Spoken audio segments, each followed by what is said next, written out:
La liberté. Ce mot résonne comme un rêve pour certains, comme une évidence pour d'autres, mais en réalité, elle commence toujours à l'intérieur de soi. Beaucoup de gens pensent que la liberté dépend du pays dans lequel on vit, de la politique ou des conditions sociales. Mais la véritable liberté, celle qui change une vie, n'a rien à voir avec ce qui est extérieur.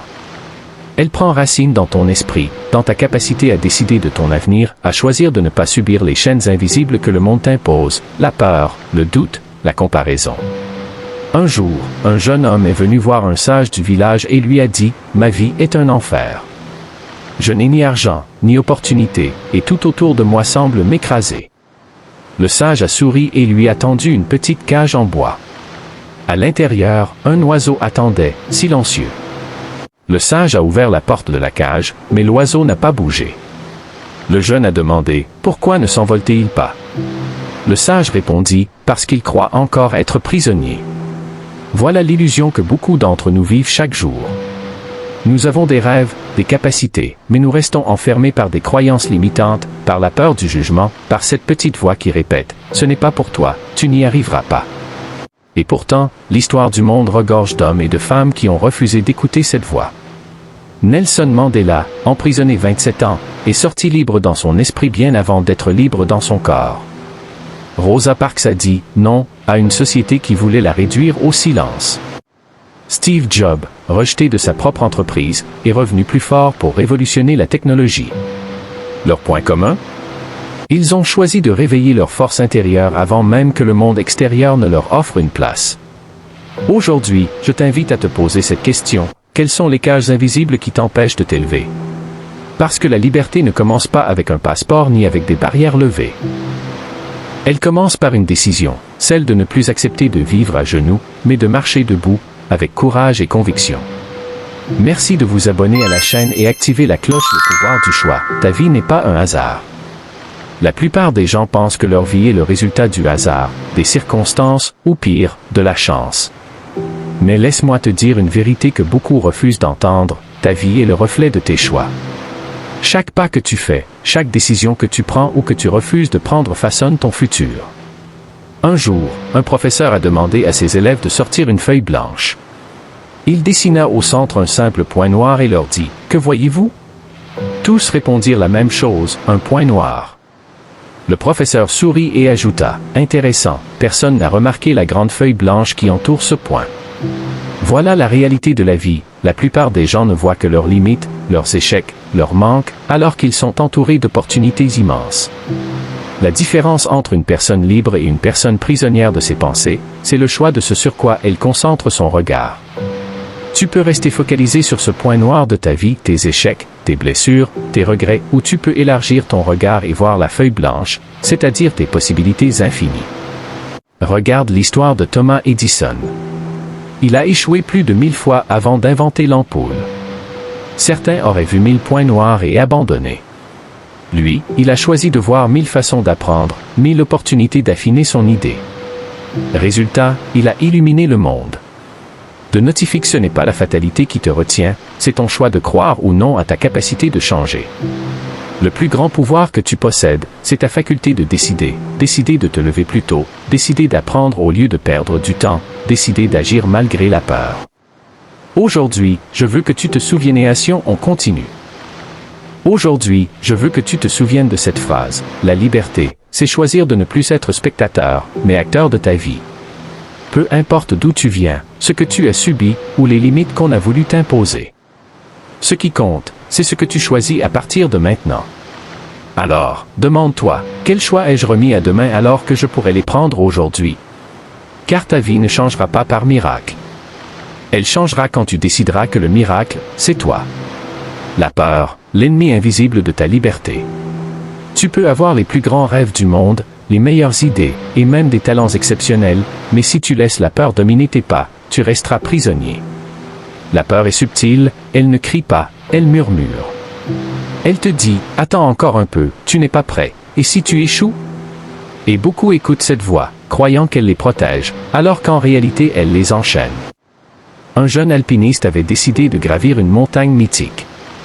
Mais plus il montait, plus la peur s'installait en lui, peur de tomber, peur de ne pas arriver au sommet. Au milieu du chemin, il hésita et faillit abandonner. C'est alors qu'un vieux guide lui dit « Regarde bien, la peur est comme une ombre. Elle t'accompagne toujours, mais elle n'a aucun pouvoir si tu continues à avancer. Cette leçon est universelle, la peur ne disparaît pas, mais elle s'efface quand tu décides d'agir malgré elle. » Pense à Martin Luther King.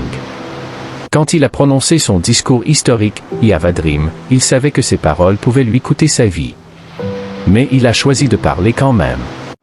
Pense à Malala Yousafzai, cette jeune fille qui a continué à défendre le droit à l'éducation, même après avoir survécu à une tentative d'assassinat. Leur force ne résidait pas dans l'absence de peur, mais dans leur courage à la traverser. Voilà la vérité, la peur n'est pas ton ennemi, elle est ton test. Elle vient vérifier si tu crois vraiment en ton rêve. Elle te demande, es-tu prêt à me défier pour obtenir ce que tu veux? Alors, ne fuis pas la peur. Regarde-la droit dans les yeux et avance. Car chaque fois que tu agis malgré la peur, tu deviens plus fort qu'elle. Et c'est dans ce combat silencieux que naît ta véritable liberté. Demande-toi aujourd'hui, combien d'opportunités ai-je laissé filer parce que j'ai eu peur? Et promets-toi que la prochaine fois que cette voix viendra te dire « Et si tu échoues ?» tu répondras « Et si je réussis ?» La liberté ne se gagne pas dans le confort. Elle se gagne dans le feu de l'action, là où la peur essaie de t'arrêter. Et à chaque pas franchi malgré elle, tu te rapproches de ton sommet. N'oubliez pas de vous abonner. Merci. On continue l'échec, le chemin caché vers la liberté. L'un des plus grands mensonges que l'on t'a raconté, c'est que l'échec est une fin. Dès l'école, on t'a appris que l'erreur est une honte, qu'une mauvaise note définit ta valeur, que tomber est une preuve d'infériorité. Mais dans la vraie vie, ceux qui réussissent, ceux qui vivent libres, savent que l'échec est le prix de la liberté. Il existe une légende japonaise qu'on appelle le kintsugi. Quand un vase se brise, on le répare en comblant ses fissures avec de l'or. Le résultat? L'objet devient encore plus beau qu'avant sa cassure. Voilà la métaphore parfaite. Tes échecs ne sont pas des cicatrices à cacher, mais des marques d'or qui racontent ton histoire, ta résilience, ta capacité à renaître plus fort. Regarde Michael Jordan. Il est considéré comme le plus grand basketteur de tous les temps. Mais sais-tu qu'il a été recalé de son équipe de lycée? Il aurait pu abandonner, croire qu'il n'était pas fait pour ça. Mais il a choisi de transformer cet échec en moteur. Il a dit « J'ai raté plus de 9000 tirs dans ma carrière. J'ai perdu presque 300 matchs. 26 fois, on m'a confié le tir de la victoire et j'ai échoué. C'est parce que j'ai tant échoué que j'ai réussi. » Ou encore, regarde l'armée, on y apprend la discipline avant toute autre chose. Pourquoi? Parce qu'un soldat indiscipliné met sa vie et celle des autres en danger. Dans la vie civile, c'est pareil, une personne indisciplinée met ses rêves en danger. La discipline, c'est ce qui te pousse à te lever tôt alors que ton lit t'appelle. C'est ce qui t'oblige à lire quand les autres scrollent sur leurs écrans. C'est ce qui te garde concentré quand les distractions se multiplient. Elle est le pont invisible entre l'endroit où tu es et l'endroit où tu veux être. Beaucoup disent « Je n'ai pas de motivation ». Mais la vérité, c'est que la motivation est fragile. Elle fluctue avec ton humeur. Ce qui fait la différence, c'est la discipline, parce qu'elle reste même quand tu n'as plus envie. Nelson Mandela a supporté 27 années d'emprisonnement grâce à une discipline mentale extraordinaire. Les plus grands athlètes, les entrepreneurs visionnaires, les leaders spirituels, tous ont un point commun, ils n'attendent pas que l'envie vienne, ils agissent quand même. Alors pose-toi la question, as-tu la discipline nécessaire pour libérer ta vie? Parce que la liberté n'est pas gratuite. Elle demande des sacrifices, une rigueur, un engagement. Mais crois-moi, le prix de la discipline est bien plus doux que le poids des regrets. La persévérance, quand le monde veut que tu abandonnes. Tu peux être talentueux, tu peux être discipliné, tu peux même être rempli de rêves, mais si tu n'as pas la persévérance, tout cela s'écroulera au premier obstacle. La vérité, c'est que la vie va te tester. Elle va te mettre à genoux, elle va te faire tomber, et à ce moment-là, une seule question comptera, vas-tu continuer malgré tout? Un jour, un homme se rendit chez un forgeron. Il observa attentivement, le forgeron frappait un morceau de fer encore et encore, parfois 20 fois, parfois 100 fois, sans que rien ne semble changer. Et soudain, à un coup précis, le métal céda et prit une nouvelle forme. L'homme demanda, était-ce ce dernier coup qui a tout changé? Le forgeron répondit, « Non, ce sont les 100 coups d'avant. » Mais c'est celui-ci qui a révélé leur travail. Voilà la persévérance, frapper encore et encore, même quand rien ne semble bouger. Regarde l'histoire du colonel Sanders, fondateur de KFC. À 65 ans, après une vie d'échecs, il décida de vendre sa recette de poulet. Il fut rejeté plus de 1000 fois avant de trouver un investisseur. 1000 refus. Imagine si, au 999, il avait dit « Assez, j'arrête ». Le monde n'aurait jamais connu son nom. Ou encore J.K. Rowling, l'auteur d'Harry Potter. Elle était au chômage, sans argent, avec un enfant à charge. Son manuscrit fut rejeté par 12 éditeurs. Mais elle n'a pas lâché. Aujourd'hui, son œuvre est l'une des plus lues de la planète. Persévérer, ce n'est pas être sourd à la réalité, c'est croire que ton rêve vaut plus que les obstacles.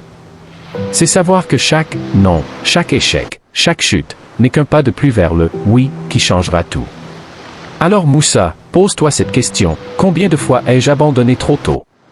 Peut-être que ton succès n'était qu'à 3 pas, à 2 coups de marteau, à une tentative de plus.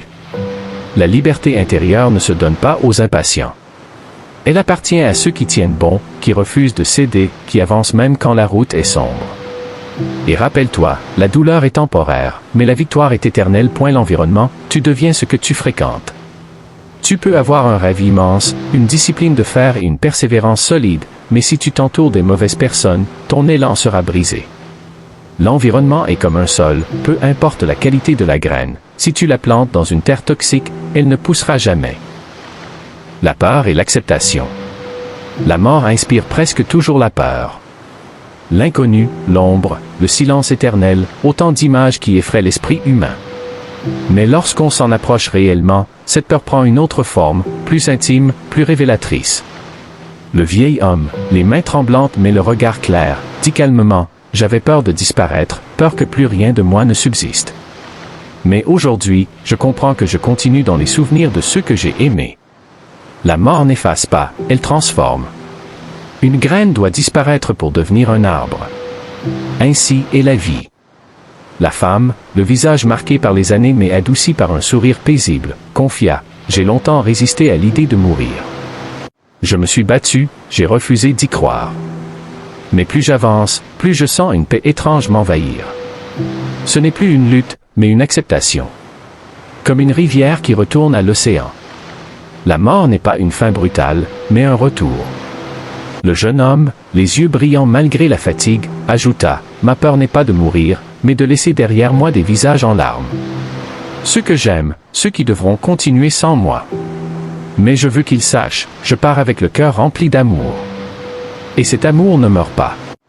Il restera en eux comme une lumière. » Ces paroles dévoilent une vérité essentielle. La peur de la mort se dissout dans l'acceptation. Non pas parce qu'elle disparaît totalement, mais parce qu'on apprend à la regarder autrement. Ce n'est plus une ennemie, mais une compagne de route, qui nous prend la main quand le voyage terrestre s'achève. Et dans cette acceptation, il y a une leçon pour nous tous, ne fuyez pas la réalité de la fin. Faites-en un rappel, une force, un appel à aimer et à vivre plus intensément, tant que l'horloge bat encore. La valeur du temps. Lorsque la vie s'effrite et que chaque souffle devient précieux, le temps prend une dimension différente. Ces 3 voix, proches du silence éternel, parlent du temps avec une intensité que seul l'adieu rend possible. Le vieil homme, fixant un rayon de soleil filtrant par la fenêtre, dit d'une voix tremblante, « Quand j'étais jeune, je croyais que le temps était infini. Je gaspillais des heures, des jours, parfois des années dans des colères, des ambitions vides ou des distractions inutiles. Aujourd'hui, je donnerais tout pour une seule journée de plus, mais une journée vécue pleinement. Le temps est la richesse la plus grande, et pourtant la plus négligée. » La femme, tenant un petit carnet dans ses mains, confia, « J'ai rempli des agendas, accumulé des rendez-vous, couru d'une tâche à l'autre comme si ma valeur dépendait de ce que je faisais. Mais à présent, je réalise que les moments les plus précieux étaient ceux que je n'avais pas planifiés, un rire inattendu, un silence partagé, une promenade au crépuscule. Le temps vécu avec amour pèse plus que 1000 journées occupées. » Le jeune homme, luttant contre la fatigue, murmura, « On croit toujours qu'on a du temps. On se dit, demain, je le ferai. Demain, je lui dirai. Mais demain est un mensonge fragile. Moi, je n'ai plus de demain. Alors je supplie ceux qui écoutent, aimez aujourd'hui, pardonnez aujourd'hui, osez aujourd'hui. Car demain pourrait ne jamais venir. Ces témoignages résonnent comme un appel puissant. Le temps ne se mesure pas en années accumulées, mais en intensité vécue. Chaque seconde peut être un trésor, ou une poussière perdue dans l'oubli. La mort, en se rapprochant, nous rappelle cette vérité avec brutalité. La vie est brève, fragile, éphémère, mais entre nos mains, elle peut être d'une richesse infinie, si seulement nous savons en goûter chaque instant. Mais la vision crée ce qui sera. Et la liberté véritable commence le jour où tu choisis de vivre pour une vision plus grande que toi. La liberté, le couronnement de ton voyage. Après avoir exploré la peur, l'échec, la discipline, la persévérance, l'environnement et la vision, tu arrives au point culminant, la liberté véritable. Mais attention, cette liberté n'est pas un état offert par quelqu'un ou par la société. Elle est le fruit de ton courage, de tes choix et de ton engagement envers toi-même. Un jour, un maître demanda à ses élèves, « Qu'est-ce qui fait que certains vivent libres et d'autres enchaînés par leur propre vie ?» Les élèves répondirent avec hésitation, « La chance ? La richesse ? La destinée ?» Le maître secoua la tête, « Non. La liberté commence le jour où tu arrêtes de demander l'autorisation à la vie et que tu prends tes responsabilités. Chaque décision que tu as prise jusqu'ici, affronter ta peur, te relever après l'échec, persévérer quand tout semblait perdu, choisir ton environnement et nourrir ta vision t'a conduit ici. Et la vérité ultime est simple, tu as toujours eu le pouvoir. Ce pouvoir n'était pas dehors, il était en toi, attendant que tu l'éveilles. Regarde Nelson Mandela, Rosa Parks, Martin Luther King, Oprah Winfrey, Steve Jobs. Tous ont connu la douleur, la critique, la solitude. Mais tous ont compris que la liberté n'est pas un droit, c'est un engagement. Un engagement envers eux-mêmes et envers le monde. Aujourd'hui, je veux que tu fermes les yeux une minute et que tu te demandes, si je refusais de laisser la peur me contrôler, si je persévérais malgré les échecs, si je choisissais mon entourage et nourrissais ma vision, quelle vie pourrais-je créer? La liberté commence par une décision. La liberté commence par un acte de courage. La liberté commence aujourd'hui, dans ton esprit, dans ton cœur, dans chaque geste que tu poses. Prends cette décision maintenant, réveille ta force intérieure, brise tes chaînes invisibles, et choisis la vie que tu mérites. Le monde extérieur peut imposer des limites, mais ton esprit restera toujours inarrêtable. C'est ici que se termine notre voyage, mais c'est le début de ton aventure. Va, avance, ose et deviens enfin l'architecte de ta propre liberté. N'oublie pas de vous abonner à la chaîne Esprit Gagne Motivation et activer la cloche de notification. Merci.